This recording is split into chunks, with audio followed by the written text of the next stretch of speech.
बालोद शहर के पाररास इलाके में एक भावुक कर देने वाला रेस्क्यू ऑपरेशन देखने को मिला है।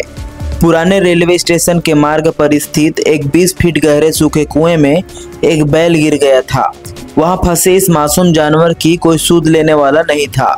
बैठने तक की जगह नहीं थी, ऊपर चढ़ने की भी कोई गुंजाइश नहीं थी। बैल पूरे 24 घंटे तक कुएं में फंसा रहा। शुक्रवार शाम 4 बजे मिली जानकारी के अनुसार मामले की जानकारी मिलते ही गौ रक्षा अभियान के प्रमुख अजय यादव सक्रिय हुए।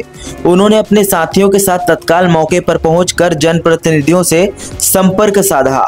नगर पालिका उपाध्यक्ष कमलेश सोनी, पार्षद गिरजेश गुप्ता, कैलाश बिसाई सहित बालोद के अन्य सामाजिक कार्यकर्ता भी रेस्क्यू में शामिल हुए। फिर एक क्रेन मंगवाई गई और पूरे समन्वय के साथ करीब 2 घंटे तक चले इस ऑपरेशन में आखिरकार सबकी मेहनत रंग आई और बैल को सकुशल कुएं से बाहर निकाल दिया गया।